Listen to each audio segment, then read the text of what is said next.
Ladies and gentlemen, we are now live. We are now live to close the weekend out here in style, in prime time, the brightest lights, the biggest stage, the only platform where all wrestling matters. But you might want to say, we're about to talk about the biggest failures tour in backyard, underground, independent, and pro wrestling this year. And what could I be talking about? Our guest is going to talk about that. But maybe finally earlier this week, did our guest turn the corner? Did he turn the page? Because oddly enough, he thanked a man that took what was about to rightfully be his and finally win his first championship in Silas Walker. We'll talk about maybe that legendary finish that happened at World War. Plus, I'll ask our guest about what his thoughts are on the state of DBW right now. What about the future of Chaos Conspiracy? What about Brandon Castelli, a man that was in the shoes of our guest and finally won the big one? And where does that leave Big F and Tex? I mean, because after all, everybody's watching the Sunday night NFL game. You know, Taylor just played in Indianapolis at Lucas Field and Lucas Oil Stadium, and Big Tex has taken a slight detour from the failures tour in his own right to certainly give us what's on his mind. But also, our guest is going to talk about what happened 2 weekends ago over at Superstar Wrestling, where Big F and Tex wrestled, well, a pretty big match, and we'll talk about that. Plus, I am sure a lot on this man's mind because, you know, as we see him, he's been on here probably more than anybody in DBW this year, though I think that's going to change because I'm going to ask him in a little while about a man that's having a wrestling show while he's getting married. So we'll talk about that. But our guest's head is literally, it's so big,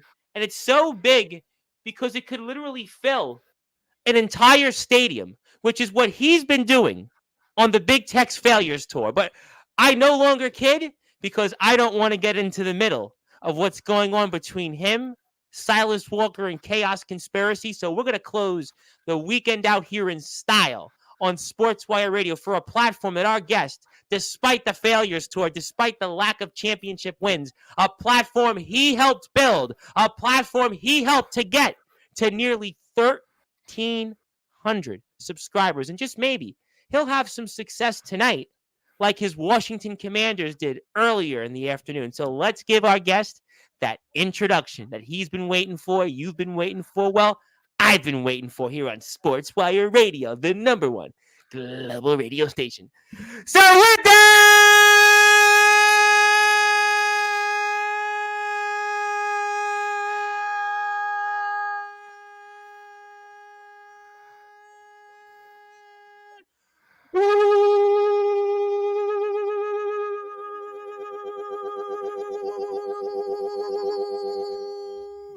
without further ado, here on the Sports Report, the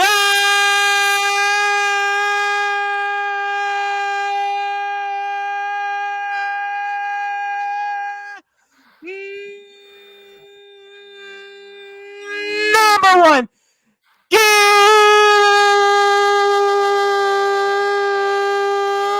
global sports show.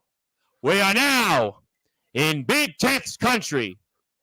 The big man of DBW from Chaos Conspiracy. His name is simply put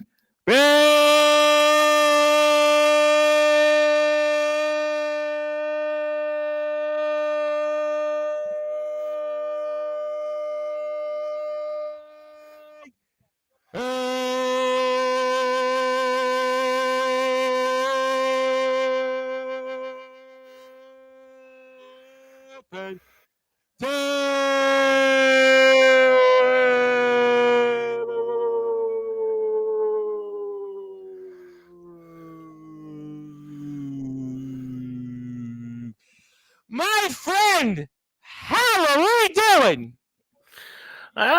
Well, could be a little bit better, but we're gonna talk about that here tonight. So We're going to talk about that. You know, I've said on prior shows, I prayed for you.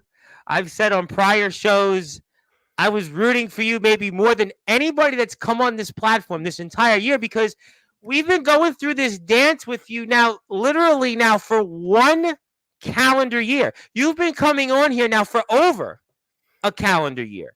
And it's unfortunately been this tale and this tour that everybody's been talking about all across wrestling. And I wish it was better. By now I would have liked to have put you in the Hall of Fame, given you a day. I mean, given you a week and a month. But maybe one day you'll finally win the big one. Maybe just one day, I suppose. Before we get into a lot to talk about tonight, good sir. Who knows? It'll happen eventually. Who knows? You think so? I'm feeling like Pete Rose over here. Rest in peace.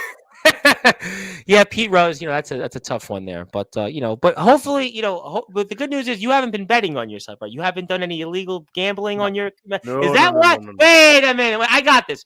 Is this the reason why you haven't won a championship now for the past years? You've been betting against yourself. Is that what it's been?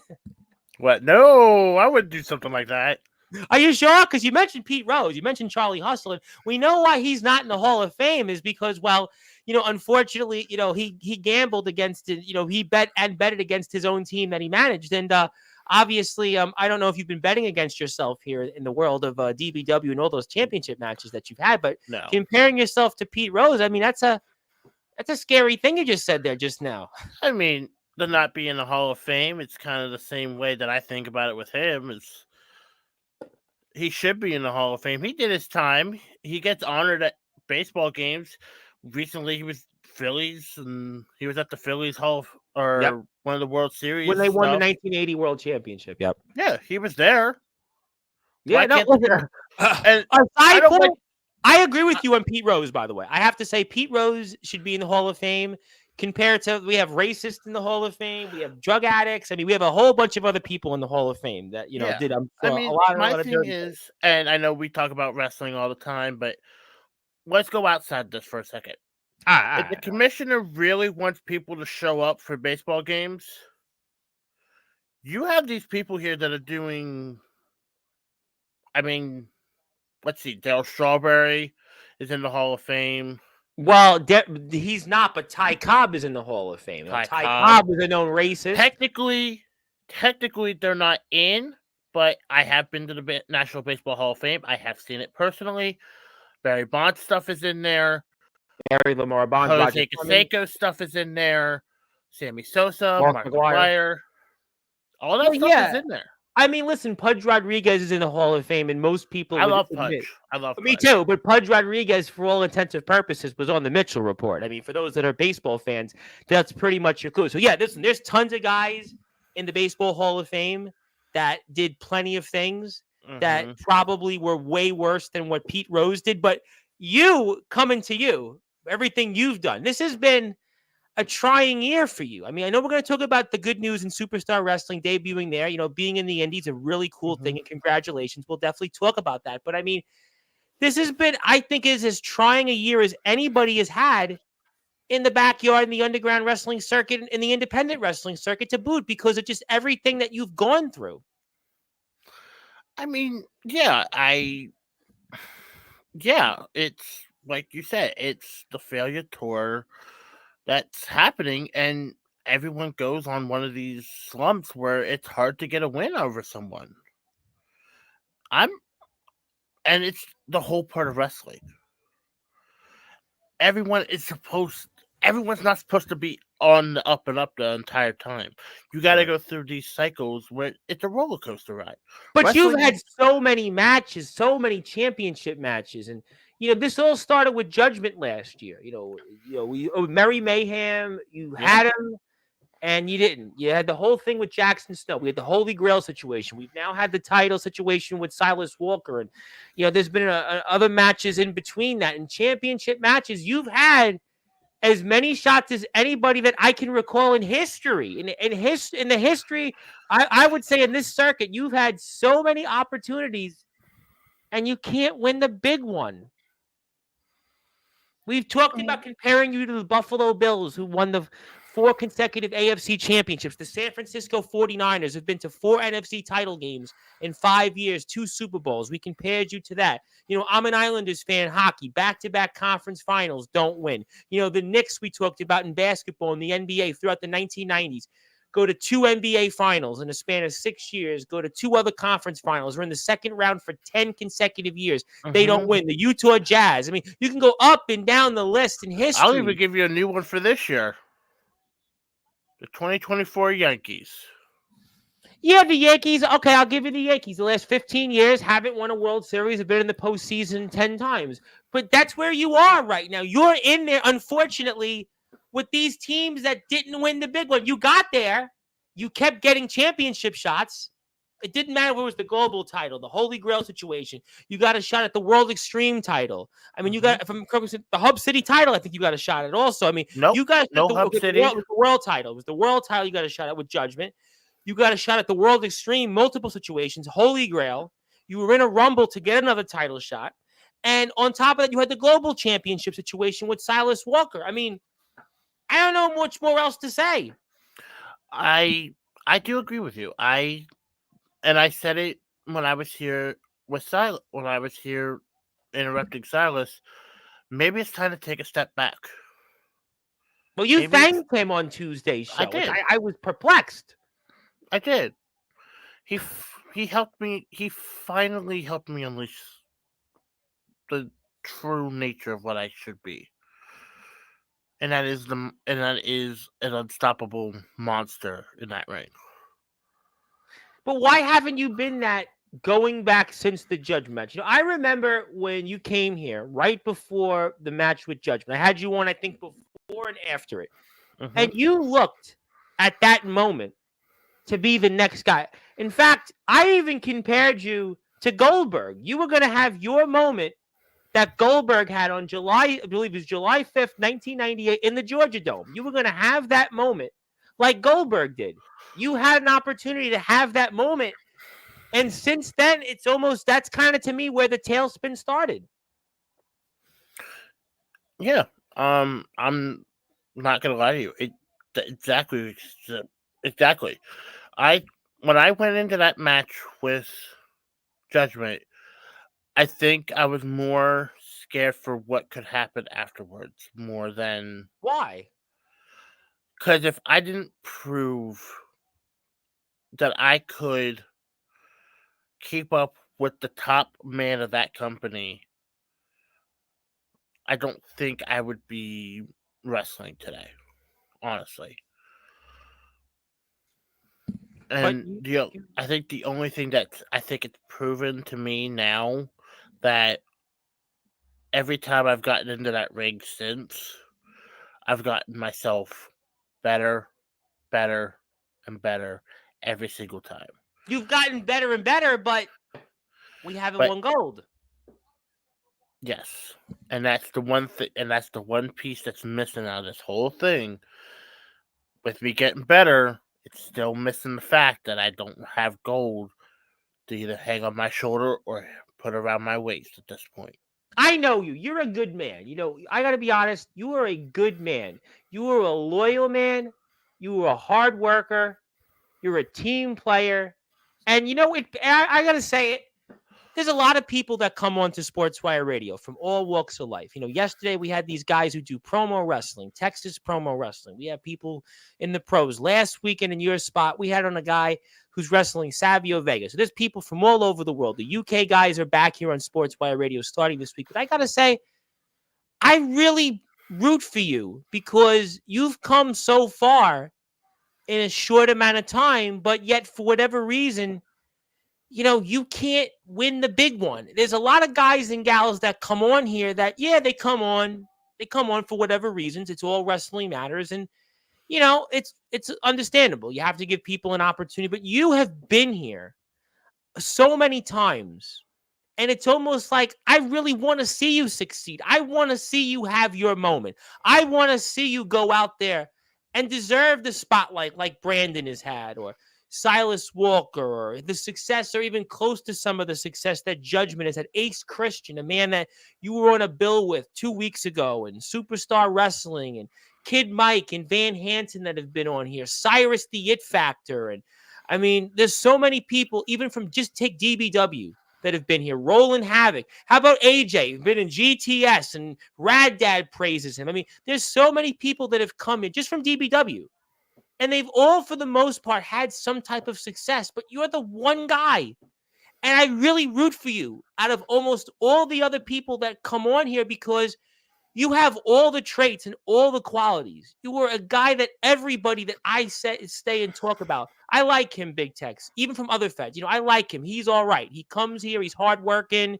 He's a student of the game. He's come so far, but yet he still doesn't have the brass ring to show for it. And that sucks. It sucks. It really does. Because I really do root for you. You are a good friend. You're a good friend. Yeah, it sucks because I know there's other fans out there watching, and I can't pull it off. It does truly suck.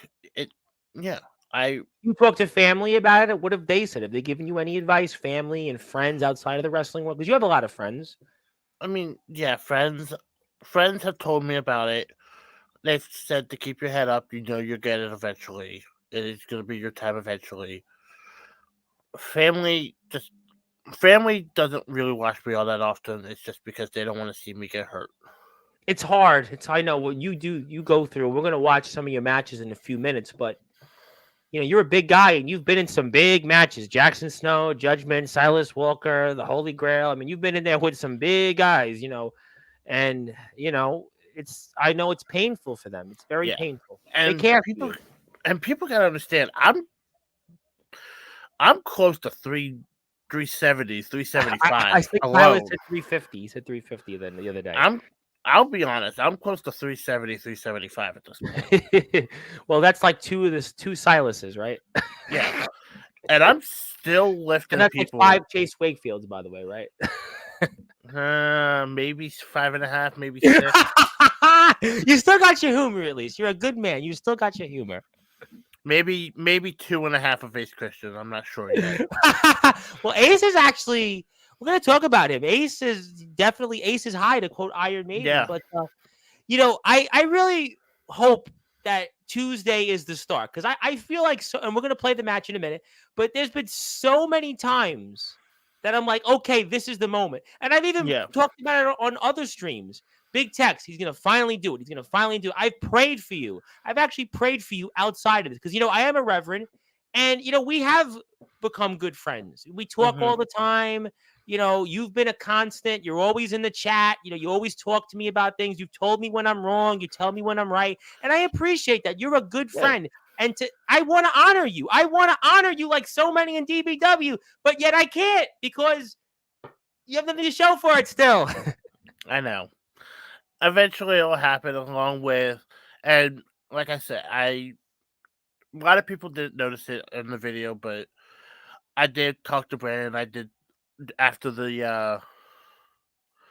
his championship win, and I said, congratulations, you definitely deserve it. You busted your ass for 6 years. Was it hard for you to see Brandon win it, but yet you've had all these opportunities this past year and you haven't? How did that make you feel seeing Brandon win, but yet it could have been you this whole time? In my head, I was mad at myself because I couldn't do it. But my outside was showing more emotion for Brandon because I know how hard he's put into this. He's a good man. He's a good man. I was fighting back tears at that point for him. And I wish it was me, even if it's not the heavyweight title. I wish it was, even for myself, it was holding the global title. But you know what though, and you're a good man. You are a guy. We were saying this throughout the last 15 minutes or so, but we all love Brandon. Brandon is a great guy. Brandon's another guy that people root for. Jack Delta was here on Monday night and congratulating him. Justin Parsley, an interesting guy in his own right, very much a big fan of Brandon's. A lot of people are in the community. They love Brandon, just like they love you. But, I kind of feel like when you don't win and Brandon wins, it reminds me when I was a kid growing up in Brooklyn, and there were other kids that had a little more than me, and I would sometimes be a little jealous. I would be a little bit like envious, and I would almost make me bitter in some senses. Now, obviously, now that's definitely not happened, but there was a time growing up when, we didn't have those things. And I have to ask, does it run through your mind at all across you in any way that maybe you're jealous or envious of even a Brandon to see what he's done and just finally win the big one? And I mean, what do you think on that? I mean, yeah, it makes me a little angry. It makes me a little jealous that maybe that I can't really win that title, and then I have to sit back and watch all these other ones win the titles before me. Makes me wonder if I'm going down the true path of being the good guy here. Well, I mean, that's what was the conversation with you and Silas. And before I go back and watch that match and get your perspective on things, this is Big Tech's Instagram. So I see a few people that are here for the first time, and I'd like to give Big Tex a nice little follow on Instagram because he has been so gracious. He is always here all the time. He is a student of the game. He is hardworking. He is definitely a good man, and we eventually need him to finally win the big one here on Sportzwire, so I can finally give him something to be proud about. But that's his Instagram page. I see he does have some followers here that are from the community, so go out and give him a follow, and I would really appreciate that. We'll get to the chat in a few minutes, but I now want to go back because I do want to play the Superstar Wrestling match, but let's go first and talk DBW. Let's go back and go to the war and watch what happened in that match between you and Silas, for you and Silas Walker, because I want to give you an opportunity to share your side of the story here. And we'll do that here right now because I have the match here just about pulled up. I think here we go. Okay, so I have it here now. So we're going to go like this. And my name is the Reverend Tom Bryce. Please support our friends in DBW. By the way, they're closing in nicely on 4,000 subscribers. Go out and hit that sub button for them. They're a dominant breakout wrestling. Make sure you do that. Okay, so we're here. It's match time. And how you feeling right now? Like I know that this is where I need to either put up or shut up because I've been waiting for him for a few months now. He's put me through hell the past few months. Time to put up or shut up. Is there any thoughts of nervousness or doubts? No. No. If you can even see my face right there. I No, know that. you were locked in. I mean, you got off to a strong start too, by the way. Yeah. And we'll discuss and we'll show and we'll kind of see it here. I didn't think I would actually, and I will fully go through my mind here at this point. When I went for this, I kind of blacked out at this point. Why? Because I did not think I was actually going to hit him with it. I figured he would try and like get out of it, whatever. But no, he fully let me do this. I am, mind you, this. We'll get to it here, and I will explain. All right.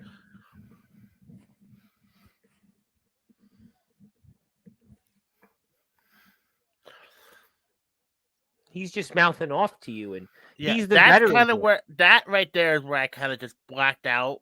I mean, listen. Now, I asked him this question. I think you were trying to put him away right off the bat. Is that a fair statement? I was. I wanted it to be 1, 2, 3. Statement made. That is the first ever powerbomb I've hit in a wrestling ring. Well, he felt it from his head, just to let you know. Oh yeah, that was the first ever powerbomb I have ever hit in a wrestling ring, and he was the first person that allowed me to do it. So I will thank him heartily for that, because I would not have done that without him. Well, but there's a lot of things without him that could have been different and for good or better or worse. But obviously, he just goes right into you there, and certainly he's paying for that dearly right now. And Yeah, this was just fun for me.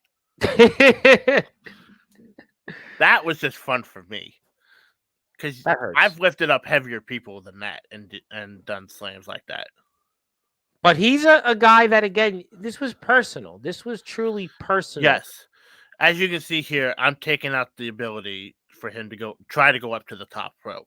Well, because we know what he can do off the top rope. We were talking about that on Tuesday's show, what he can do with his missile drop kick and some of the other things he's added. He's a, deceptively versatile wrestler. Very deceptively versatile. He is a very versatile wrestler.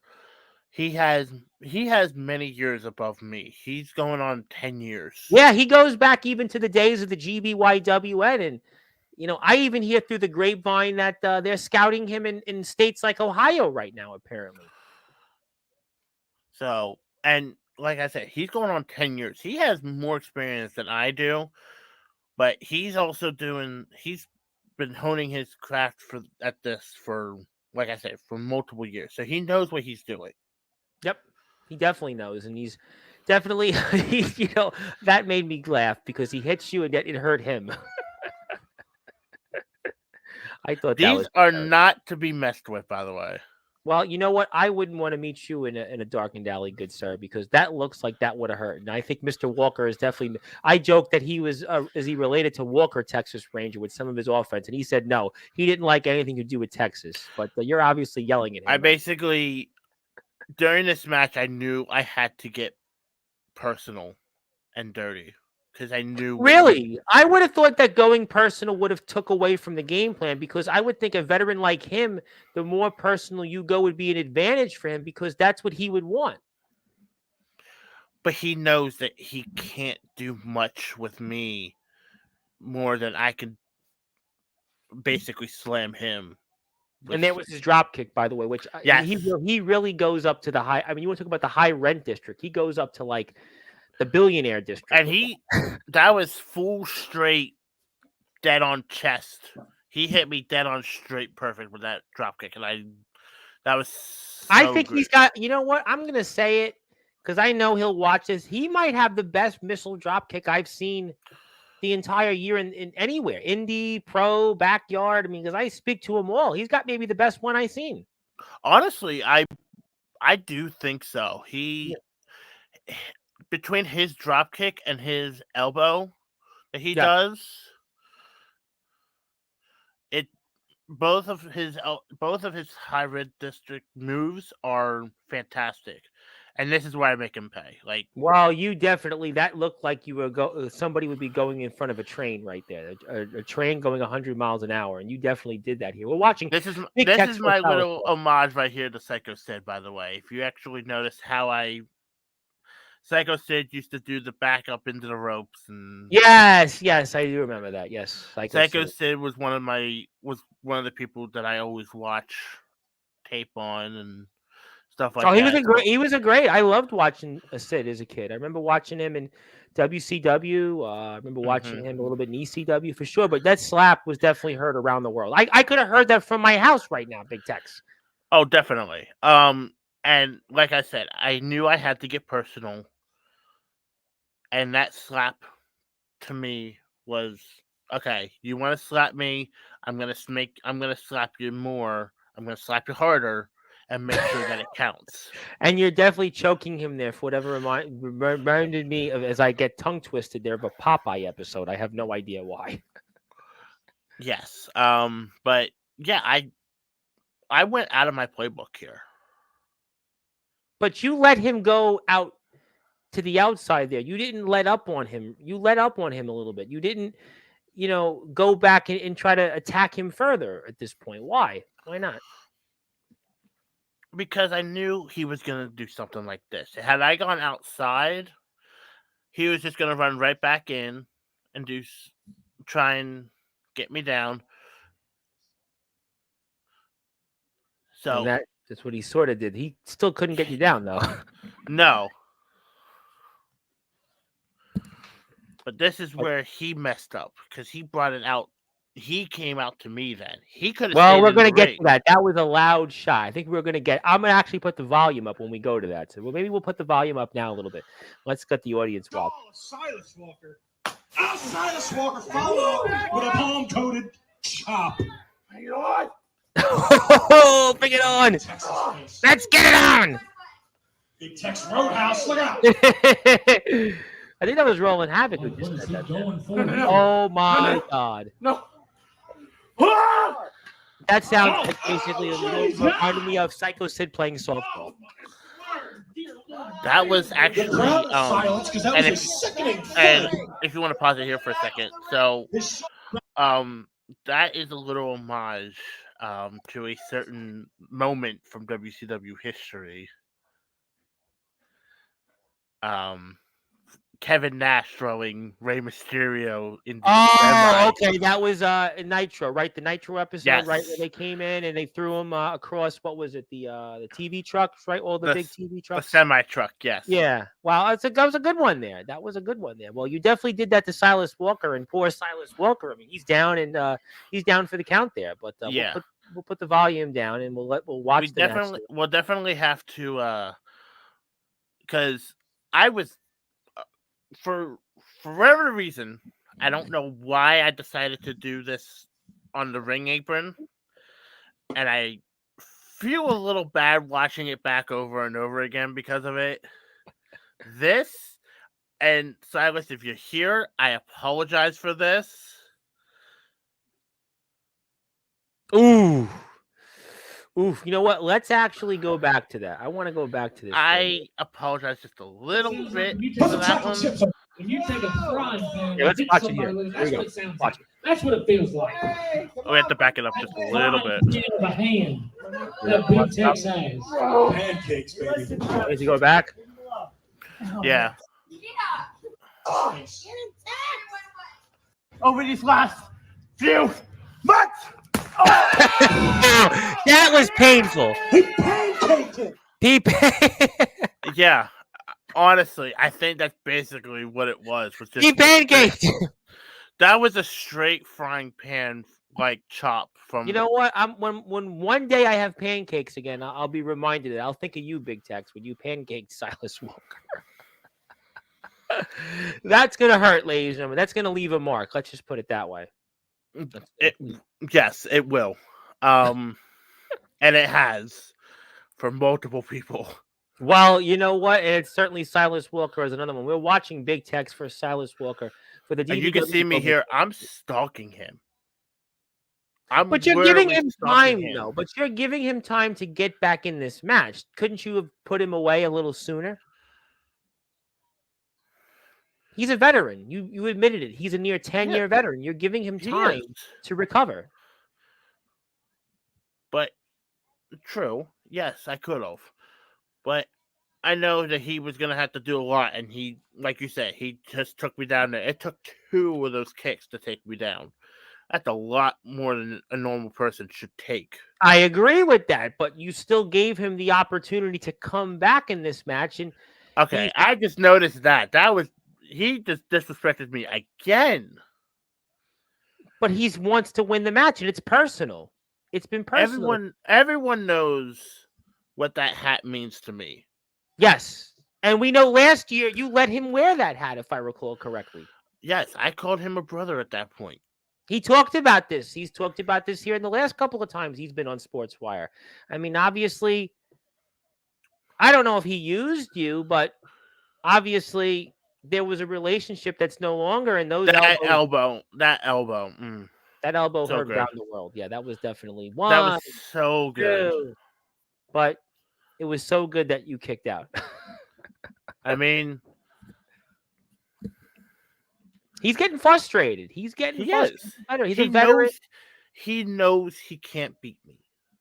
He can't use his everyday moves to beat someone like me. So this is where he has to resort to cheating. Well, obviously, that may be the case, but I'm not going to spoil the outcome in case you weren't here for Tuesday's show. But I mean, he just tried to grab the title belt and use it against me. But he grabbed something else there, and that was obviously something else. And clever veteran move, you might want to say. Clever veteran move. I can call it a clever veteran move, but I'm the one also taking the move. So I think it's a cheap way out at that point. Yes, the ref didn't see it.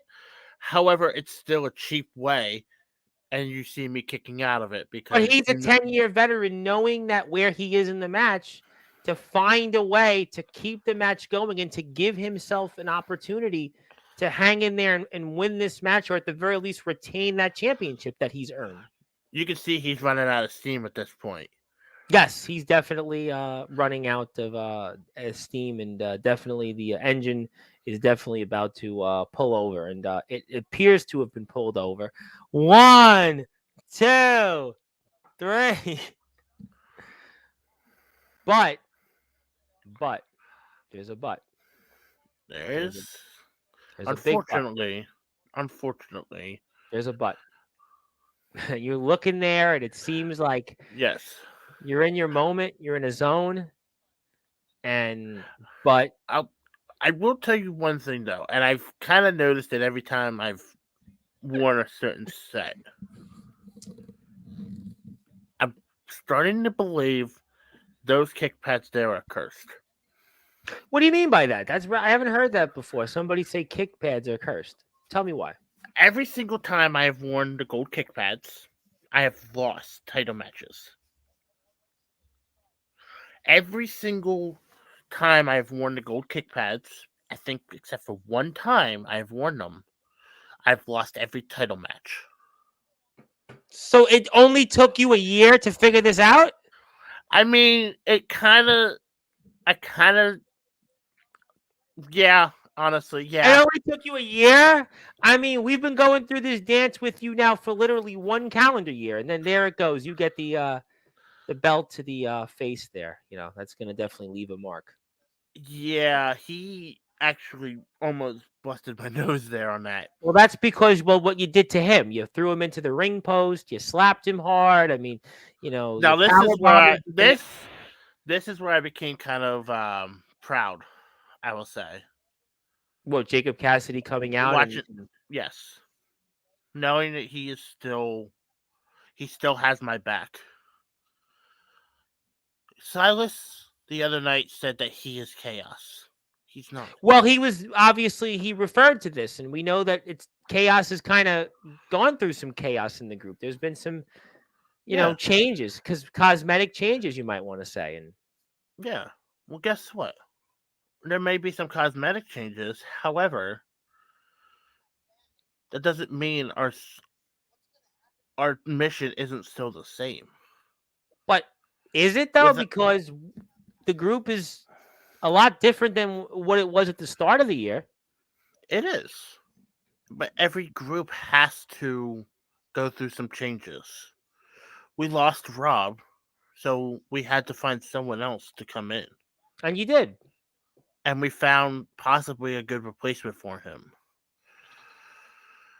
And I will say this now, Jay Luther, if you are here, thank you for doing that, because I was about ready to work double duty that night if no one was willing to step up. Chaos is like family to me. However, from Silas, you turned your back on that family. But does that family's future include Silas? That future doesn't include Silas. That doesn't. It involves the 3 that are now part of Chaos. Myself, Jacob Cassidy, and Jay Luther. That is the new Chaos. We will bring Chaos back to DBW the way it should be. And is that because of Silas Walker? Because you thanked Mr. Walker still. You thanked him on Tuesday's show. So in a way, does the group owe Mr. Walker still a thank you? Because last year with this group, we spoke about the plans, but it seems like now those plans, they don't involve that chaos conspiracy. And you might want to say, good sir, that you may owe it to Mr. Walker. I think, honestly, Yeah, honestly. yeah, I'll get to the Yeah. chat. yeah, we do. I think we owe a little bit of thanks to Silas for this, and you know why? Why? It now unleashes a more ruthless side to chaos. Well, you talked about that. You talked about now it's going to be finally the monster. It's not only me. Jacob is now a much better and more ruthless competitor in the ring.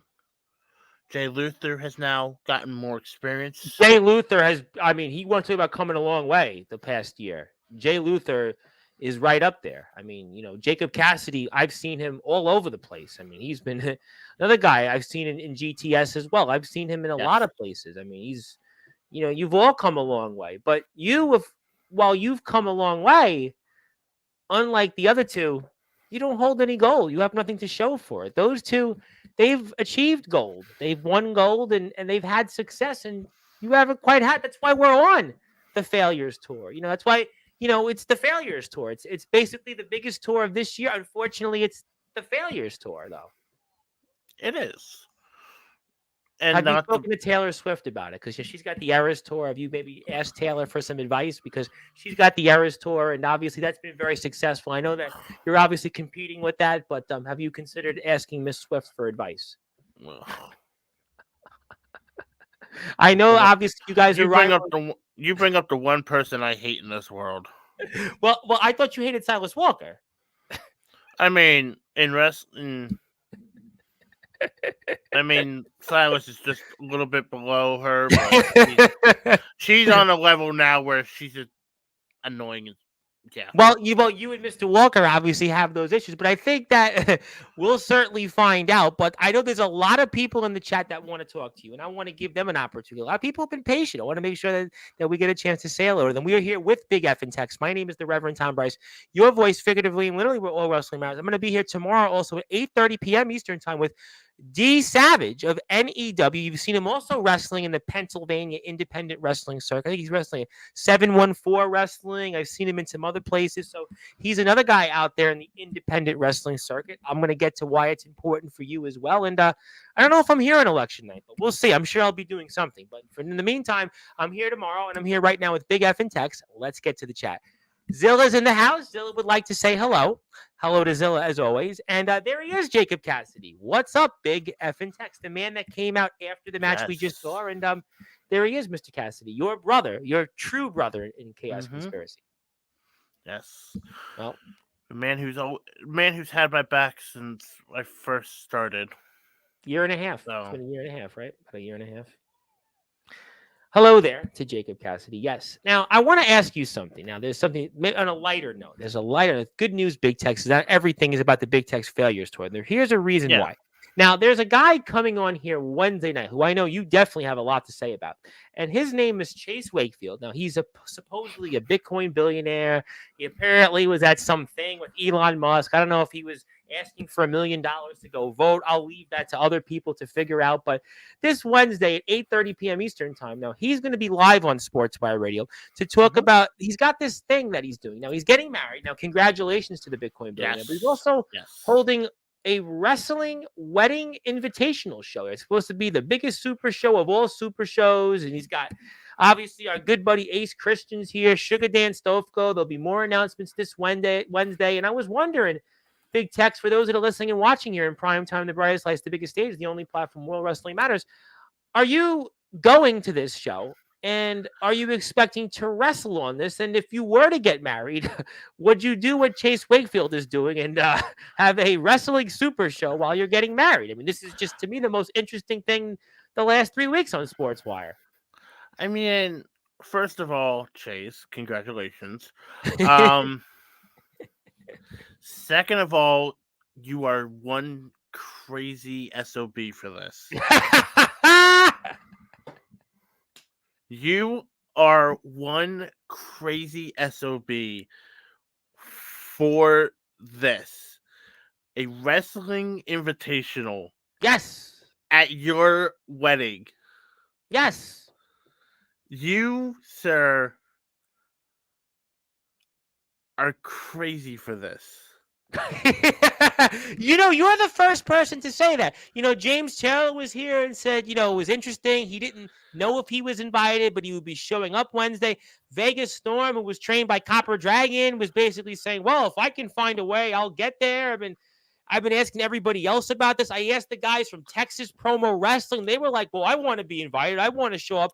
I've been asking everybody about this, and it seems like this guy, Chase Wakefield, better have $1 billion lying around, because the amount of people that are going to probably want to be invited to this, well, he better have $1 billion to go fund this wedding and wrestling show. I mean, I don't know where this is. First of all, I have yet to get an invitation. So you have not been invited? You? Chase, where's my invitation at? I'll see you Wednesday. I'll be in the chat Wednesday. So oh boy.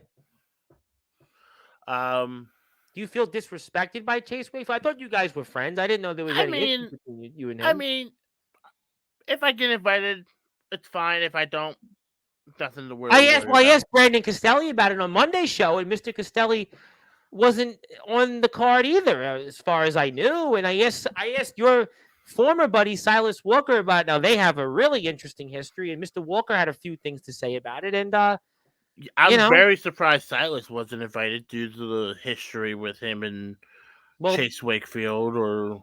I think the way they ended wasn't on the best of terms, kind of similar to you and Mr. Walker. I mean, yeah, but it's still the man's wedding day. It don't really mean much. Well, I mean, apparently I've been invited. I mean, wait, how did you get invited, but not a lot of us? Well, I think because Mr. Wakefield's. He's apparently said I've been invited on the chat, and he said it on the show on Sportswire when he was here in his last appearance, and he's basically invited himself to be a monthly guest now. All of a sudden, he's basically decided he's coming here every month.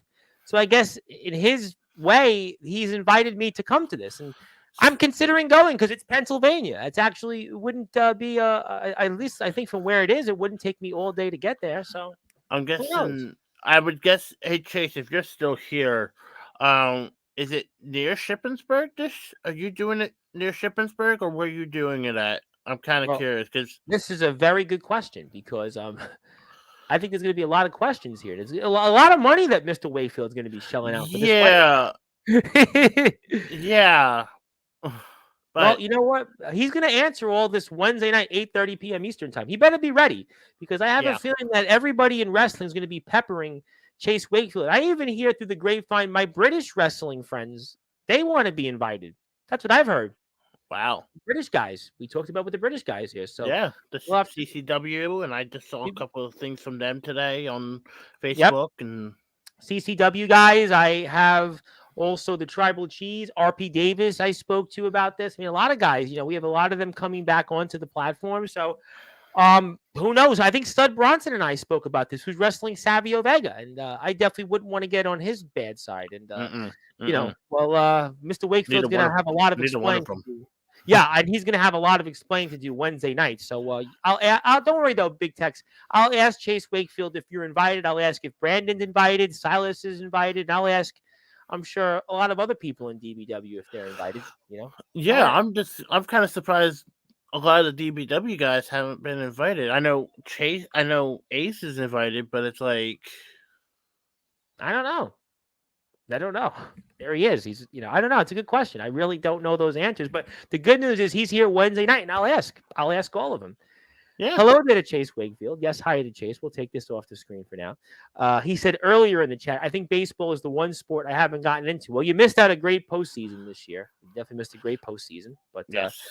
Zilla would like to say, I don't watch baseball, and the people you're talking about, never heard of them. Thank you, Zilla. Speaking of people that would like to say hello, my buddy, the Evil Angel Judas, who is the ALW champion, he's going to be here Friday night with a slew of guys in the Backyard Havoc in Bremen, Ohio, and he would like to say, I hope everybody's doing well. Thank you, Judas. Judas, looking forward to seeing him on Friday night. Scorpion, the Assassin, is here. Obviously, the former DBW champion. The man still obviously has a lot of unfinished business out there. Take it from someone who has been left high and dry by DBW when I saved them before even winning back the world title with no support from them. Texas, I offer my path. It's a darker path, but with impact. Darker, Texas. I mean, what do you think there? You want to go the Lone Star path? It is very tempting. It is. Yes, very tempting. Very. It very is very tempting. Very tempting. Okay, well, you think about that. Judas has got a great question for you. Also, Big Tex, what are your goals for the end of the year plus 2025? And he hopes to see big things from you. So that's a nice little gesture from the ALW champion and the Blizzard champion.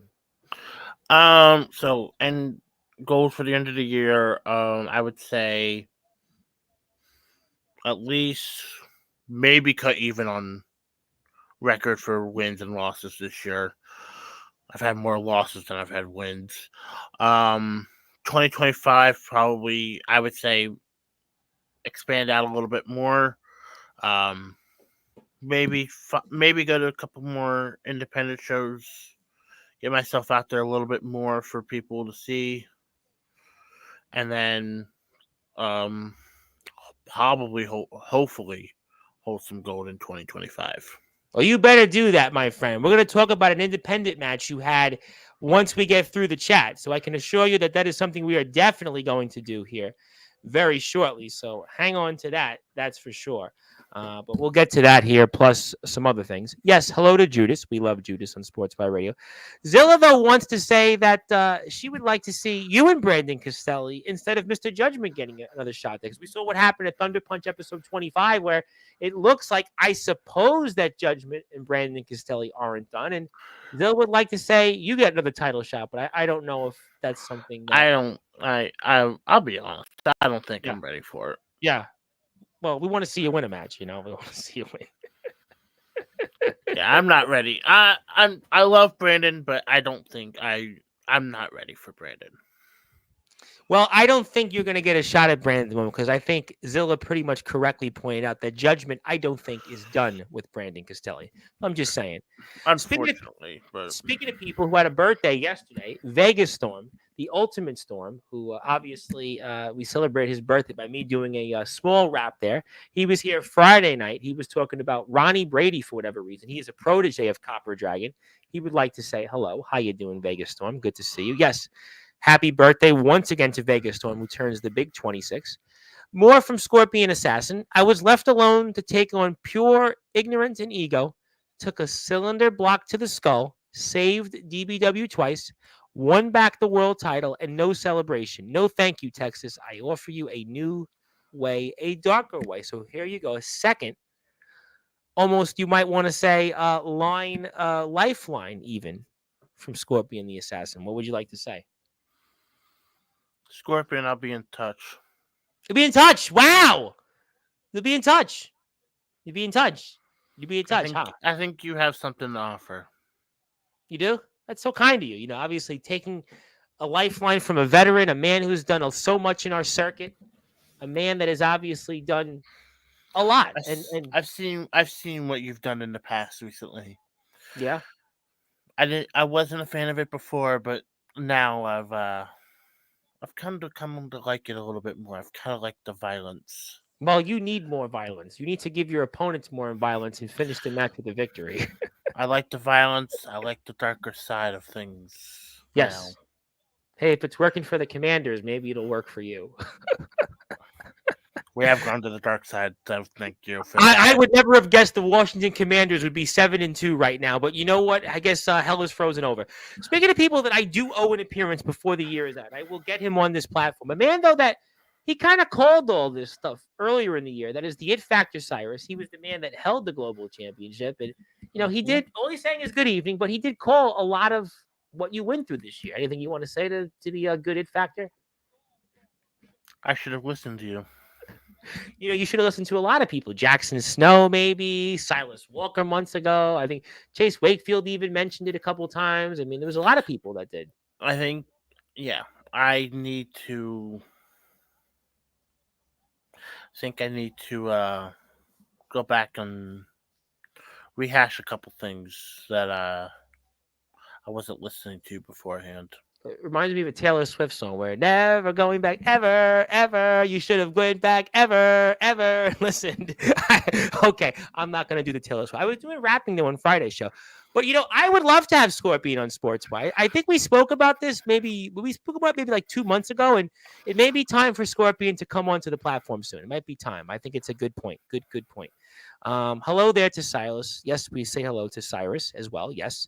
That's a question here that you'd have to ask the DBW management. They're not here right now. So Big Tex is a wrestler, but thank you for tuning in. We appreciate that very much. I'm going to get to some more comments and something special for you. But speaking of people that did want to remind you, this is almost like we're in syndication now, a repeat episode, because this is Jackson Snow, a man that you've also got plenty of history with.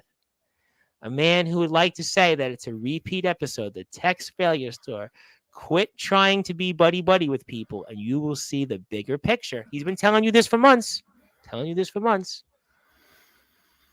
mean, you are my trainer, and I should have listened to you a little bit more, but now I'm starting to see it. I'm starting to see the light that it needs to be. So... And I think Zachary Depew is not going to see light much longer after what Mr. Snow does to him. I'm just saying. I don't know. Well, he used to have some light on his hair, some light coloring, but Mr. Depew, that's the only coloring he's going to get a chance to see once Mr. Snow is done with him. Just saying, but we'll have to find out. Hello there. Yes, good evening. Yes, good evening to Mr. Snow. Hope your night's mentioned. Yeah, we're having a lot of fun tonight. Unfortunately, Big Tex is not having so much fun. You got to interview Tex. Let's be honest. Those headphones Tex has on in shows are blaring Taylor Swift. Are you really blaring Taylor? You got a big crush on her? No, actually, I'm. I mean, if Travis can get her, you got better looks than Travis. I mean, he looks like a meathead. I mean, you're a big freaking Tex. You probably are, a lot stronger than him these days. You're probably, obviously a guy that can do more physically than him. So maybe you have a shot after all. I mean, because she seems to like him. I mean, once she's done with him, I'm sure that you can give her a call. I think that's where Travis originally wanted to go out with Taylor. He mentioned it on his podcast. You can do it here on your podcast, and maybe call out that you want to go out with Taylor. Maybe this will be the way into her heart. No. You'll definitely get invited to Chase Wakefield's wedding invitational wrestling show next July if you are going out with Taylor. I can guarantee you. By the way, those headphones are blaring Slipknot, Five Finger Death Punch, and Ice Nine Kills at that point. So. Everybody, it seems like in the underground wrestling circuit this year is listening to Ice Nine Kills. I've noticed, by the way, it seems to be a common theme. They are very underrated, and some of their songs are very. Yes, it's all about horror, and I love horror movies. So a lot of it they're interesting, to say the least. Let's just say definitely go check them out while I'll be listening to, let's just say, maybe some of the best of both worlds from Van Halen singer Sammy Hagar. But we'll move on here. But yes, he's not here, though, but you can say hello to him. And she bows down to him. And, Zilla said she had a crush on Silas Walker on last week's show. You're not going to have a crush on Silas Walker, though. So you might want to crush him. You want to crush him, right? Yeah. Like the Megadeth song, Crush 'em! Goldberg came out to that for a minute. Crush 'em! WCW. There you go. Yeah. Speaking of people that would, I'm sure, love to meet you one day, Nolan Money McDermott, who was very impressive in the WCE STBW Super Show there. And he wrestled Sean Jovi and pinned Sean Jovi in an elimination match. And he's in the house. And Nolan definitely battled some of the usuals that come on Sportswire, right? But just want to say good evening. How you doing to my man? I think Nolan's going to be back on Sportswire this week. So just stay tuned. Yes, hello there to him. My man Barry Gutman. My man Barry. Have you met Barry before? Have you met Barry? I think I've been in here a couple times during. You see the photo with me and Barry? Did you see the photo of me and Barry yet? Okay, yes, good. I was in here for one of those. I was actually in here for your birthday stream. Yes, and me and good old Barry. Barry's like you. I keep telling Barry he should go into wrestling, and he won't do it. Barry's a game streamer, though. He's doing games, and he's doing a lot of that. But obviously, he's a hardcore gamer, and Barry's a good friend. He's been a longtime friend. We go back way back in the time machine, back in the days in good old Brooklyn and the good old days in the neighborhood. And Barry's got a YouTube channel, which I'm going to give a nice little plug to because Barry is really desperate for subscribers, and he's looking for guests. And that's his YouTube channel. It's Hardcore Gamer Talk Show.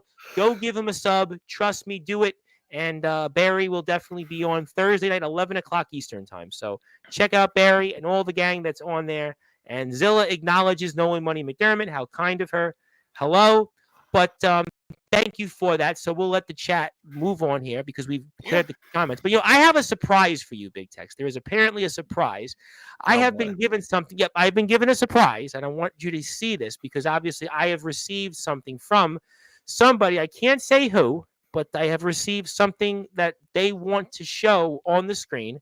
And I'm going to definitely do that for you because unfortunately, that's how it goes. So for those that are listening and watching here in prime time, the brightest lights, the biggest stage, Big Tex, you have been given something. Maybe this is finally kind of your reward for finally winning the big one. But let's show it here because apparently we are now looking at the official promo photo for the Failure Tour. We are now in the Failure Tour era. And it is Big Tex. And boy, everybody's talked about the Eras Tour and just how successful it's been. And we are definitely going back ever. We are definitely going back because Big Tex this is tour that you're going to be on this year. It's going to be remembered forever, especially in the underground wrestling circuit. And yep, so we've received this from somebody anonymously. We cannot say who it is. They have wanted sworn anonymity. But congratulations, Big Tex. This is the promo photo for the Failure Tour this year, coming to a city and a show and a ring near you. I'm sorry about this. My apologies to you, good sir. But this is the official poster now for the Failure Tour. Would you like me to send you the promo poster? Would you like me to send you the poster so you can go? Because, in wrestling, you have to obviously poster and flyer. You want a flyer with this? No. Okay, well. That can be deleted and sent into the incinerator to burn. And you'd want that person to do the same that sent this to me, correct? I think I already know who it is, but I can't really do that because But if I told you, well, I won't tell you who it is. I can't, but I can tell you it's not Silas Walker. That's all I can say. No, it's not. That's not who I think it is. That's not. Okay. Yeah. Right. But I already know who it is. And that's I won't. Yeah, but the Failure Tour. We are on the Failure Tour. Yes. That's it's gonna. Don't worry. It's gonna feel so sweet when you finally win the big one. It's gonna be a bigger celebration than Bret Hart WrestleMania 10, Cody this past year. It's gonna be everything times 10. Everything times 10. Trust me on that. Definitely. And Zilla Anthony is here the following Monday. This Monday is D Savage. The following Monday is Anthony on Veterans Day. So there you go. But yeah, I'm sorry about that. My condolences. But obviously we spoke a lot about DBW, but I have something I do want to play on the screen. While the outcome may not be kind of what you hoped for, but you wrestled in Superstar Wrestling, which is a really good company. I mean, a lot of talents. I know very well that Lydia Myers has been a part of that. I mean, Lydia Myers is one of the best women's independent wrestlers around. Obviously, Van Hansen and Kid Mike have been a part of it.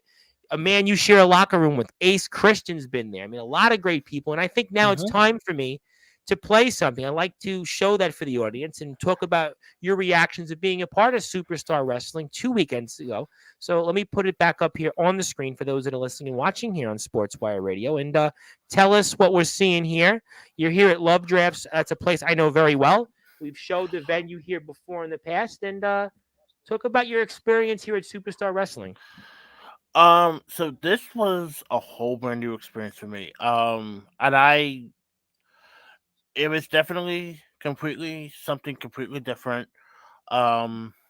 Just the atmosphere, the people, everything was so unique and different about it. And everything was fantastic. I loved working there. I loved being in the venue, everything about it. It just,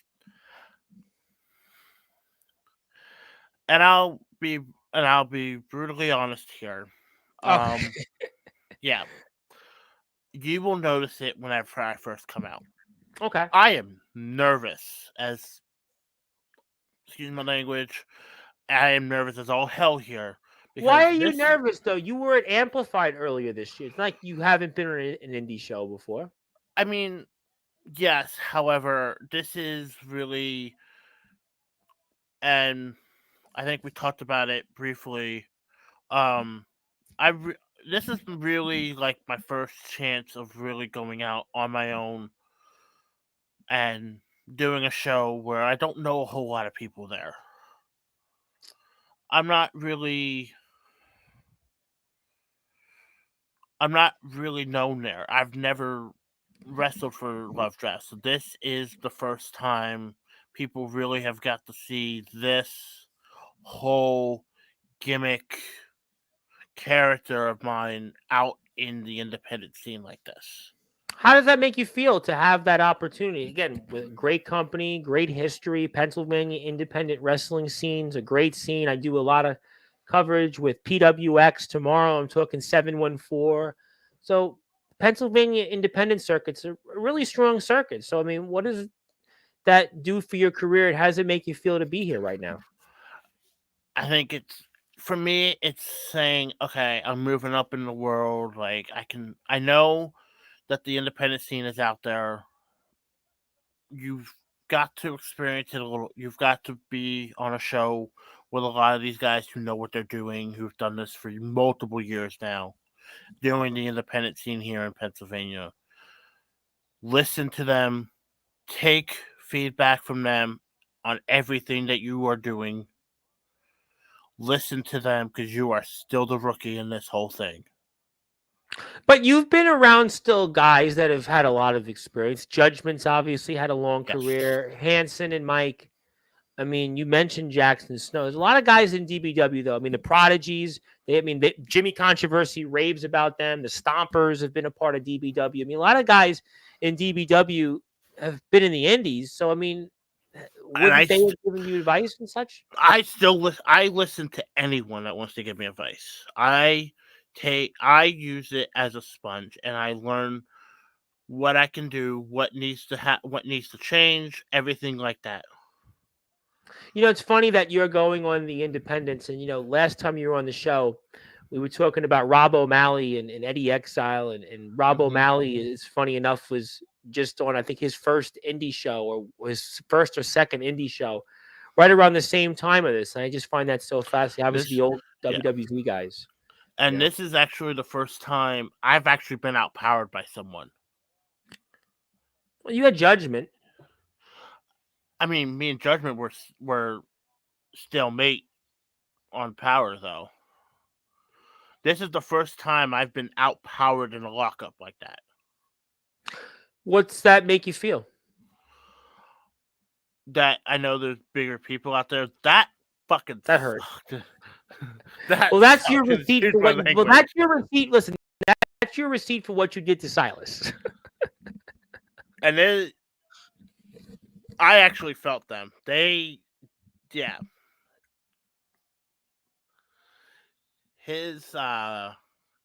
be brutally honest, D and Jake's chops, they suck. I could see that. I could see your reactions, good sir. I think that's what your reaction would be to after what I was playing the Taylor Swift stuff. That's kind of what you wanted to do to me, basically what he's doing to you. Yeah, he hits. I've seen him before, Ian Drake. I think I've talked about him before with Lydia Myers. He's a name I've definitely seen here. This is a pretty cool venue, by the way. This is a venue I've covered in the past with a big crowd. And like, what's that like? You're in front of 100 plus people here watching this. What's that like? For me, it's like you said, over 100 plus people pre-sale tickets, and not to mention who was walking through the door that day to buy tickets. Yeah, the Pennsylvania independent wrestling circuit, it really is red hot. It's a red hot scene right now. I really pumped up about it. And for me to get to experience it live like that was kind of fun. It was like I said, it was a completely different atmosphere than what I'm used to with DBW. So how does that, having an experience like this, how does that help you in DBW going forward? I need it basically allows me to know what I need to do. I can talk a lot louder now. Like there's hundreds of people there in the crowd, like I always do. But it also allows for me to hear what people. It allows for me to also allow myself to now. Okay, you've done this now in front of the DPW crowd. Amplified. You've done amplified, and now and here. you've done this now at SSW. You know what works for you. Use it to your advantage. And they're all different places, which I think when you do the amplified show, what was that, at a high school gym, if I'm not mistaken? DBW is obviously Yes. a very special place, but it's a different arena. And then you've got this building here in Mechanicsburg. I mean, this is just, but let me ask you this question. You're here in a big venue and a lot of people. It's a sold out crowd. And then you look at this. I impressed a lot of people with this. Well, that's definitely going to leave a mark. That's going to leave a mark. It's going to definitely leave a mark. I'll say this. When I landed, you thought you had him there again. Yes. However, I also bit my tongue. Well, that hurts. Yeah, actually, I thought I was actually tasting blood at that point. Wow. That's why I let off because I was making sure my tongue wasn't bleeding or anything. Wow. Wow. Have you had that happen before in a match? No. And that's just because when I was moving him in the position, I couldn't get him up all the way. And boy, did that spear leave a mark. Did you see that spear? I mean, sorry to bring that up to you, but that spear. No, that spear hurt. And that looked like, I mean, I'm going to play it again for you. That looked like it was like a train leaving the station. Here in New York, we'd call that an express train. This was an express train we're about to see. I mean, just what he does here. I mean, let's look at it here. Let's go back and roll back the footage here. We're watching Ian Drake versus Big Tex from Superstar Wrestling. My name is the Reverend Tom Bryson. Here we go. And boom! Boom! That's basically a train meeting a big rig. That's an express. And that's the collision basically that ends up happening. That reminds me, and here in New York, when we have our trains leave the station, I hear that noise, that thumping noise. Yes. That's what he did to you. Yeah. He does look like Tony Atlas a little bit also, by the way, right? Yes, he does. So, what's your reactions now, being in the ring and watching this and what he just did to you?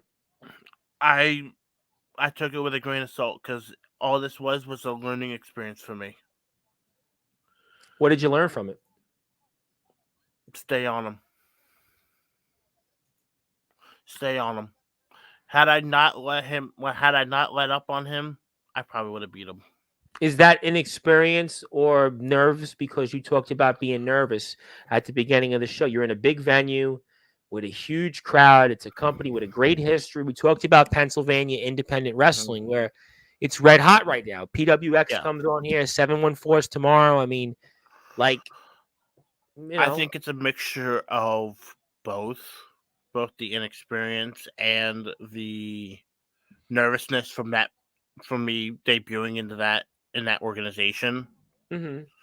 So I think it's a little bit of both. And a lot of people say, "Oh, you've been doing this for 3 years." That's 3 years where I haven't really. The first year I was really not barely wrestling at all. And also, to be honest, you can't compare wrestling on a YouTube product versus wrestling in a live venue. I had Stud Bronson on last week in your chair, who's wrestling Savio Vega. And this is a guy that wrestles, in front of like this, maybe even more people. And you can't compare, with all due respect. And we love everybody that comes on. We really do. But to go and wrestle in front of a YouTube product where some things you might be able to fix when you're out there versus wrestling where it's live And that's it. You Yeah. get one take. You got, what do we watch? A really, without entrances, what, a 6.5, 7-minute match? That's it. Yeah. And if that's it. It's all you got. And that's the thing. Like, you have to be on your A game with this. When you're out there with a crowd like this and it's live and you're experiencing this for the first time, you got to be like on the edge, ready to go. Like, this is what I need to do. This is what needs to happen. Boom, boom, boom. So I have to ask you this question. You got a taste of this. You wrestle a guy in Ian Drake, who's definitely been a guy, wrestled Lydia Myers, if I'm not mistaken. He's been a part of this company for a while. Mm-hmm. He's a guy I know a little bit. But would you like to go back? Do you think you'll get another shot at Superstar Wrestling? What's your future there? I definitely think I'm going to go back. Now that I've got that first match out on the way, I know what needs to change, and I know what I need to improve on. The second match is always better than the first match you ever have in a company. Oh, listen, everybody, listen. I tell people all the time, I didn't just magically start out like this. I started on Skype, on SoundCloud. It takes time.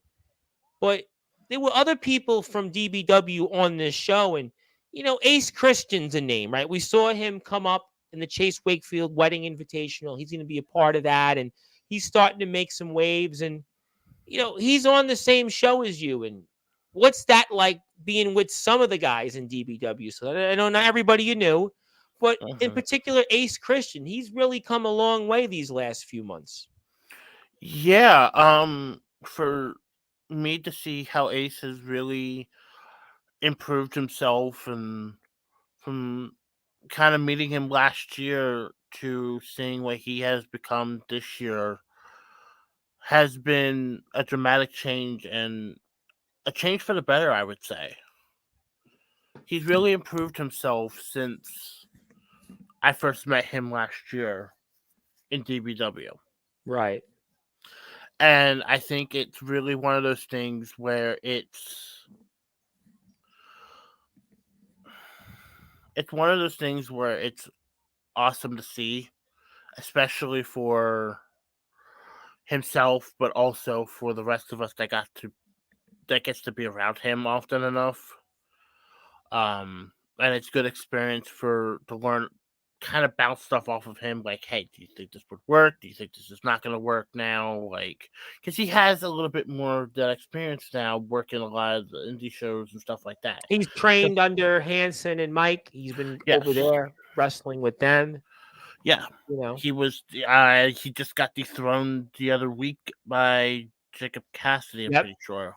So, that was that 2 weekends ago? Was it 2 weekends ago? I think 2 weekends or last weekend. I'm not. Yeah, I saw that on Facebook. I saw that, but that's another thing. Like, he's been able to work with these independent shows for a little bit now, so he understands, hey, here's what would work, here's what's not going to work, stuff like that. So it's easy to kind of, and it's like with Judgment and Hanson, Mike, Scorpion, Siren. You have guys like that were, let's say, Nikki Chooch and Aaron Jones and Jacob Ryan. I can bounce stuff off of these guys, kind of let them kind of give their feedback on the stuff, and now kind of see, hey, here's what needs to change, here's what you can do better, stuff like that. Absolutely, no question about that. We're here with Big Tex here for about 15 or 20 minutes. We're talking all things related to DBW, plus his debut in Superstar Wrestling. And, of course, he wrestled Ian Drake there. My name is the Reverend Tom Bryce, your voice figuratively and literally where all wrestling matters. Please follow our friends at DBW Dominant Breakout Wrestling on YouTube, Facebook. I'll put up the Bonfire store before we leave here. And I'll be back here tomorrow with Dude Savage here at 8:30 p.m. Eastern Time. And also, I want to ask you one more thing on Superstar. They had 250-plus people officially. I mean, that's like, it's a big deal. I mean, I've been doing this a long time, and there's very few shows or companies that I could say that come on here and get that kind of turnout. I mean, I think, I would say some of the UK companies, we've been very blessed to work with Odyssey Pro Wrestling in the past, Dean Allmark, Stud Bronson last week, very Vito Fratelli, but it's very few people that do 250 plus. 250 plus is a big deal. And yes, I mean, that's got to be special to say that, what, I was at one of the biggest SSW shows in their company's history. Yeah, actually, once I found out kind of how big the show was, it kind of grew the nerves a little bit more. Because I didn't want to embarrass myself. Mhm. I didn't want to be that one person on the roster that night that put an embarrassment out there in the ring. Well, you didn't do that. You put on a hell of a match. You were considering everything that you did, you definitely are going to go a long way. And before I do anything else here, that's Big Tech's his Instagram. I'd like you to follow him. Go out there and give him a follow. I definitely think he ain't embarrassing himself anytime soon, despite the fact that he still hasn't won the big one yet. But he's definitely a guy to keep an eye on. And Chase Wakefield wants to chime in and say, Big Tex is always a guy that loves to learn. I'm so glad he got to lock in the ring with Ian. Couldn't agree more. Yes. Ian Drake is definitely someone I want to lock in with again, and definitely have the outcome come a different way. Maybe in the future that'll happen. I want to even go against one of their other guys, see what I can do. Oh, they got a great roster. I mean, SSW's got some big names there. I mean, you got a lot of big names there. You got Inferno. You got obviously Inferno. One I would definitely watch out for in the future. Jimmy Alpha. Yes, I've talked about him before. Yep. Jimmy Alpha is one of those ones. I definitely see a bright future for. A lot of great people there. I mean, it's really exciting to see people like yourself, Ace Christian. Obviously, we know, Kid Mike and Van Hansen have been a part of it. Lydia Myers, who's been here before many times on Sportswire. It's really great to see people, do the things that they want to do and have that kind of success. So it's very exciting. And they still have a show before the year is out. Please support them. Superstar Wrestling. Check them out on Facebook. Check them out on YouTube. They actually have 2 shows coming up. They still have 2 more shows. You have one this month and one next month. Yes. And maybe you'll be there. The November show is actually in Scotland, PA. Okay. December show will be back at Love Drafts. Okay. Well, Love Drafts, I love that venue. That venue, I've watched matches from that venue before here, and that's a great venue. It's you would think for such what the place was, and I've been to that place multiple times because it was multiple different restaurants. Sure. So I kind of know how that place was laid out before. You would have never been known to fit a wrestling ring in there. But that's kind of cool that this is a place you've gone and like eaten at or visited by, and then you're wrestling. That's got to be a cool feeling. I mean, it definitely is. It's something that I didn't really think would happen ever growing up, that I would be able to go 10 minutes down the road from literally where I live and wrestle at an event that literally is in my hometown and get to, and it's a feeling that I don't think a lot of people really get to feel all that often. Even for the WWE guys who don't really get to feel that all that often, because they get close to their hometown or get close to. It's a handful of people. Obviously, we think about Punk Chicago. We think about Sami Zayn Montreal, right? We think about, Brett came back in Calgary. We just saw that years ago. And, there's Shawn Michaels with San Antonio always. Yeah. There's like very few people. The ECW arena is going to be at NXT this Wednesday. You'll see Philadelphia. You're going to see some of that. It's very few people in wrestling can say, hey, I can wrestle in my hometown, Exactly. And you don't get to see it all that often. Even with AEW, you don't get to see it all that often. TNA, you don't get to see it. Like, it's one of those things where you get the chance, do it. I found it out here with Sportswire. I got to 1,000 subscribers through my home community. There was a woman that collected 200 subscribers, from the community that I've done different works for. That, all right, I'm going to subscribe to you. I'm not going to listen to you every time, but you've done good work in the community, and so I get it.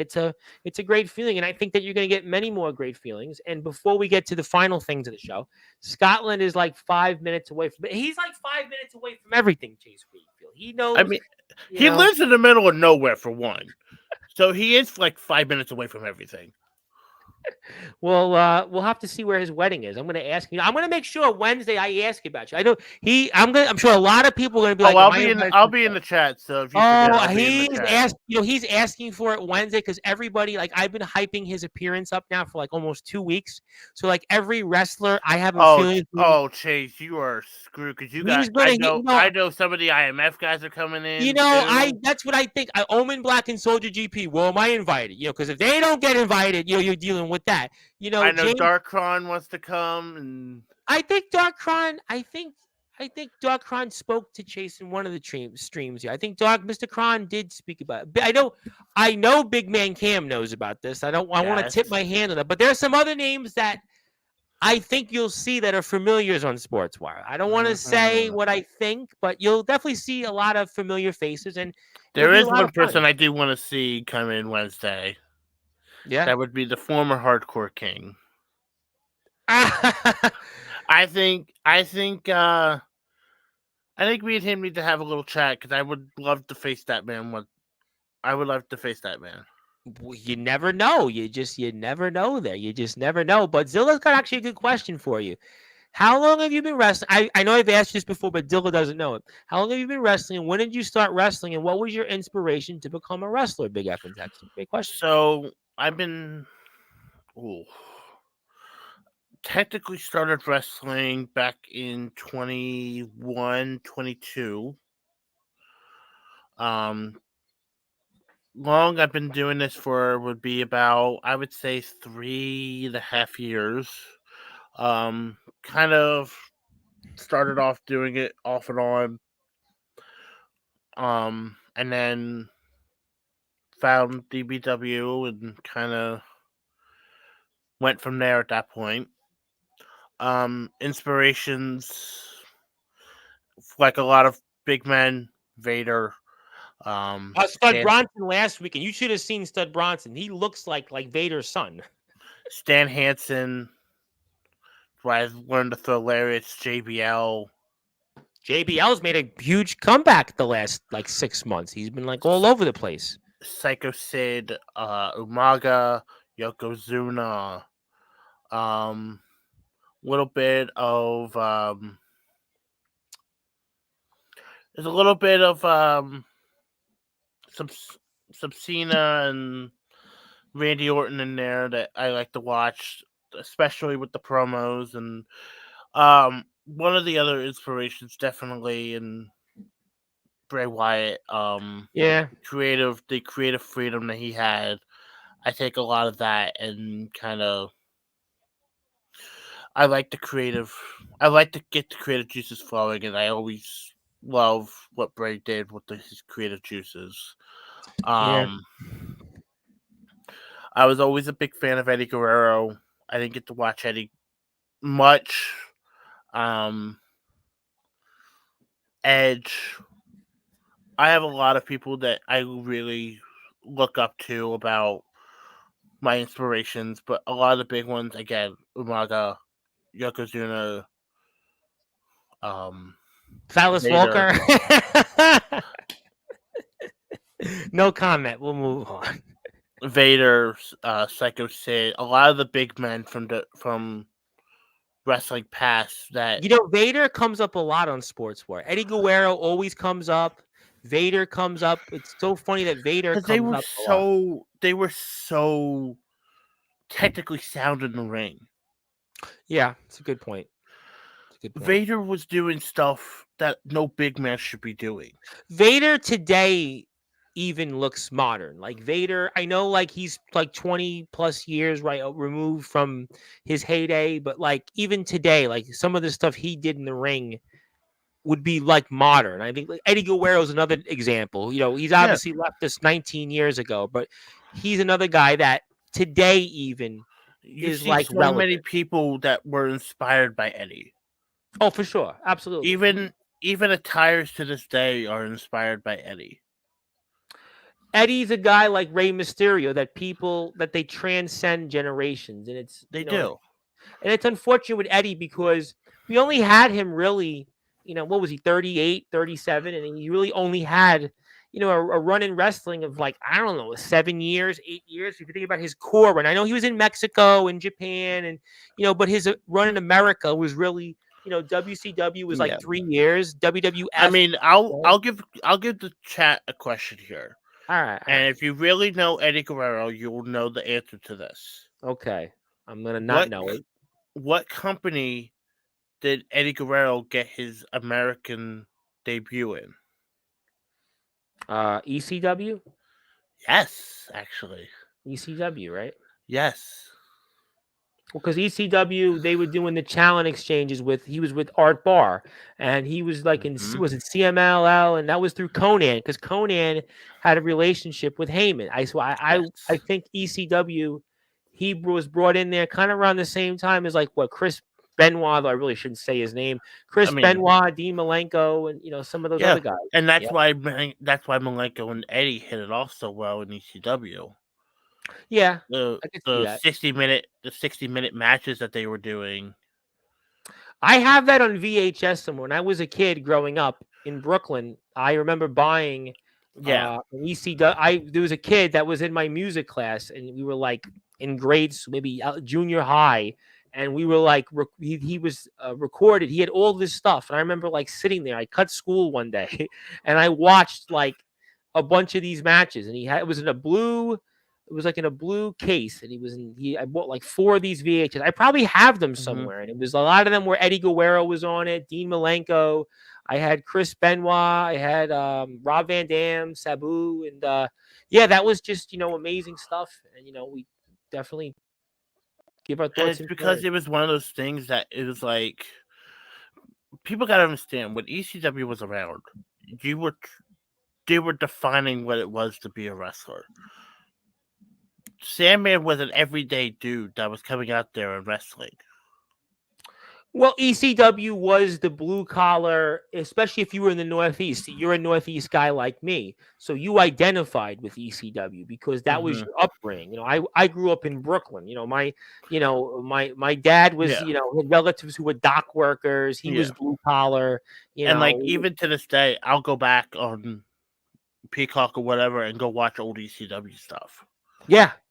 Oh, there's an ECW, today. That's why, you still see the ECW chants, and why NXT is, going back to ECW. MLW is very influenced by Court Bauer, worked, I think, the last like 2 or 3 ECW shows. And I was going to say, if you actually watched the original formings of MLW, it was basically from the ashes of it left off from ECW. Yeah, I mean, Court Bauer worked.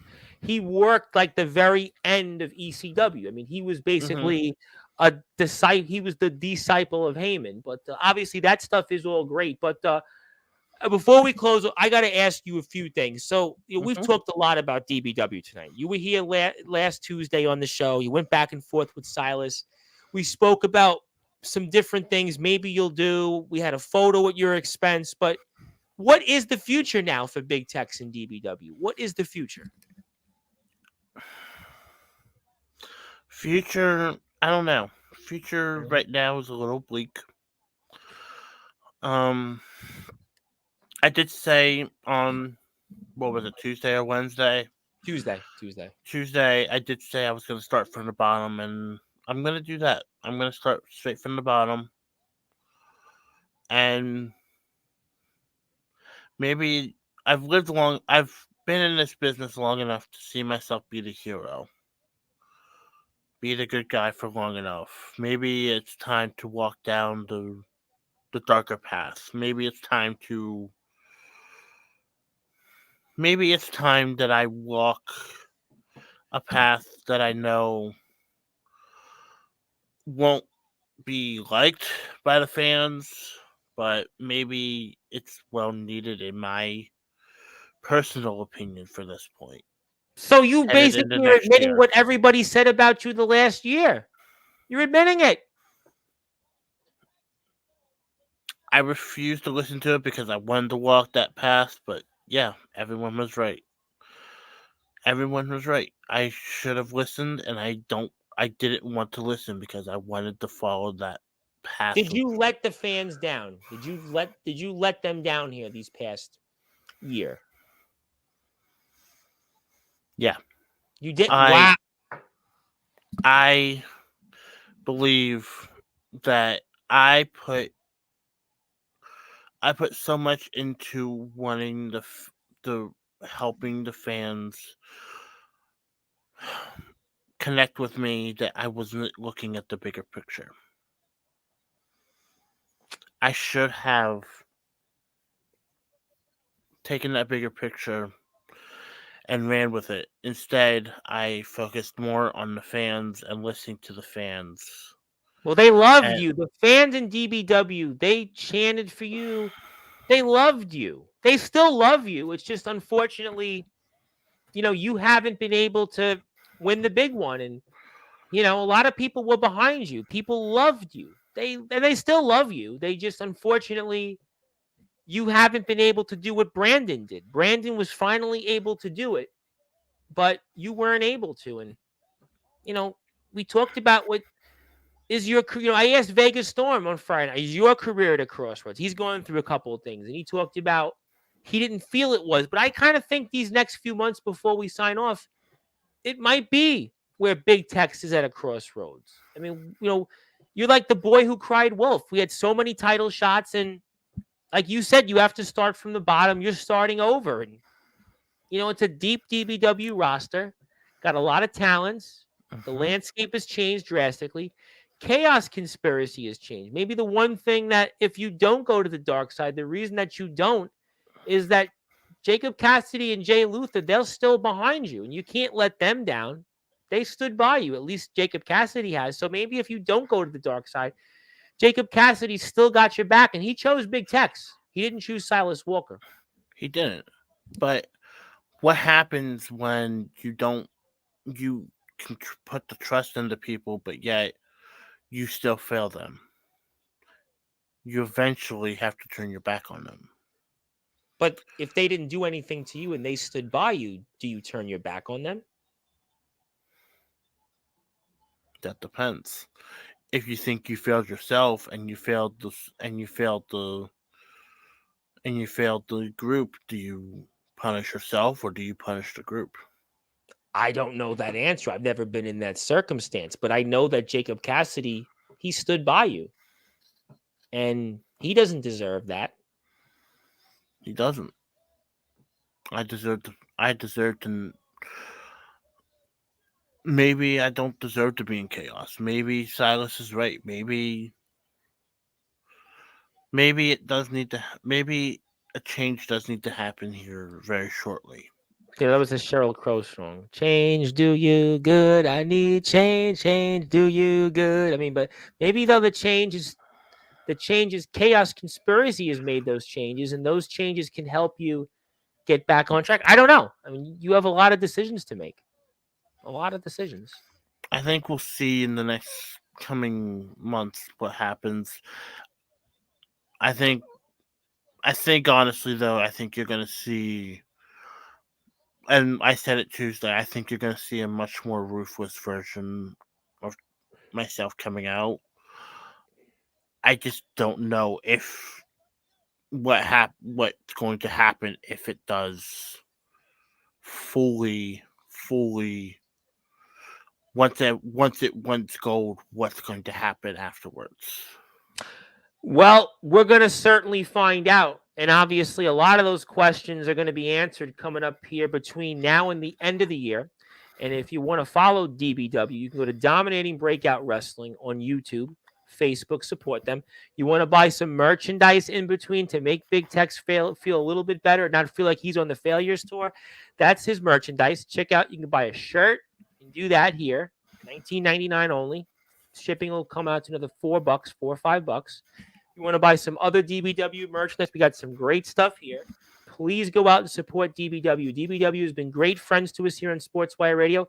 It is all Wrestling Matters here with them, and we look forward to seeing more DBW coverage ahead. And maybe it is time for Scorpion the Assassin. Maybe it is time for Silas Walker to be here next month in the Hall of Fame, or Cyrus the It Factor to be back, or Big Tex maybe to be back here one more time before the year is out, but maybe in a different way. You're going to have to find out all those questions, but Chase Wakefield's going to be here Wednesday, who I think is still with DBW. I think. I really don't know where Chase Wakefield goes these days, but I think he's in DBW. I don't know.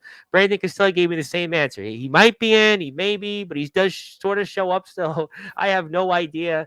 But yes, Zilla, Eddie Guerrero did debut in ECW. Yes, that was his American debut. Yes, it was back in 1994, if I'm not mistaken. Yes, I can't believe it was 30 years ago. Yep, ECW is 23 and a half years old, but yet they still talk about ECW in some ways more than they talk about other promotions. But Big Tex is a guy that I still believe in you.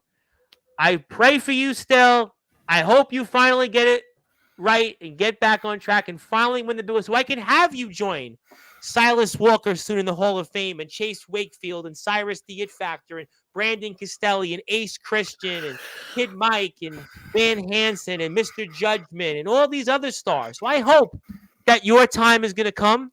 But for now, I'm going to give you the floor, give you some closing thoughts and anything else you want to plug, share, or say. And hopefully the Failures Tour will come to an end soon. And maybe we'll have the Big Tex Errors Tour to a city or to a Sportswire Radio date near you coming up very soon. So until then, I pass the baton and the floor is yours. To everyone that has followed me through this journey, thank you. For everyone that has decided to stick with me during this whole failure tour, again, thank you for that. I've let you all down. It is going to change come 2025. There is going to be a change that happens. I don't know if it's going to be for the good or for the worse, but we will see in the near future what happens. We're going to find out, because I'll tell you what, ladies and gentlemen, the clock don't go backwards. It only goes forward. And regardless, we're going to find out on the DBW YouTube page, Dominating Breakout Wrestling. They're almost at 4,000 subscribers. So if you're here, hit the sub button for me. Big Tex is on Instagram. You can check him out at big_effing_tex. He's on Facebook also. That's his merchandise. Go buy some merch. It'll help him. It'll help everybody else. And maybe it'll help him get some wins and maybe get some more championship matches where he finally wins one. But at this point, beggars can't be choosers, and eventually you have to start somewhere else. And Big Tex, I have no doubt we'll see where he goes coming up here Thursday night. Thunder Punch episode 26 coming soon. Go to DBW's social medias for more information. And also, again, we'll have more sort of DBW coverage Wednesday night with Chase Wakefield. And I will definitely be asking Chase Wakefield about Big F and Tex being a part of the Wedding Super Show and much, much more. But until then, my friend, I really hope that you're going to get this right one day, really, because I really root for you. You're a good friend. You're a good man. I think the community here on Sportswire loves you, and you got to win one of these days. You got to win. Yeah, just win, baby. To quote Al Davis, he's up there looking down, and I'm just gonna do my own Al Davis. He is from Brooklyn, by the way, not too far from where I grew up. And just win, baby. Just win. Whatever it is, just win. I don't know if it's gonna be at the expense of Chaos Conspiracy, or if Silas Walker was right, or Cyrus the It Factor was right, or for everybody else. But just win, and so I can put you in the Hall of Fame finally, so I can give you a day and honor you like everybody else in DBW. And thank you for all that you do. Thank you for all that you do for the sport of wrestling. Congratulations on your debut in Superstar Wrestling. I look forward to seeing more of you there, and we'll have to see what the future holds. That's all I can say. Definitely, we'll see. All right. Well, you know what? That ain't so bad. At the end of the day, a rising tide will always lift all boats. We'll see if Big F and Tex will finally get off this failure story. He's the self-proclaimed leader of the failure tour. It is his tour after. At least he's the headlining act. He's the opening and headline act. It's almost like an evening with Big Tex. We kind of had that tonight on Sportzwire Radio.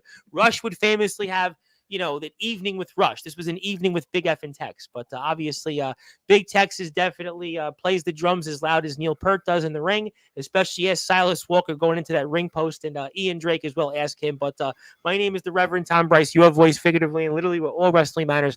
If you're on Sportswire Radio, you're going back to your regularly scheduled programming. I'll be here tomorrow, 8:30 p.m. Eastern Time with D Savage of NEW. And thank you, everybody here, for the chat that came and hung out with us. Thank you to our friends in DBW for their support over the past year and a half. And good morning, good afternoon, good evening, wherever you are on the number one global radio station that is Sportswire Radio, where all wrestling matters. And Big F and Tex, mark my words, he will get it right one of these days, and by 2025, he will hold gold in DBW. That's not a spoiler, it's a fact.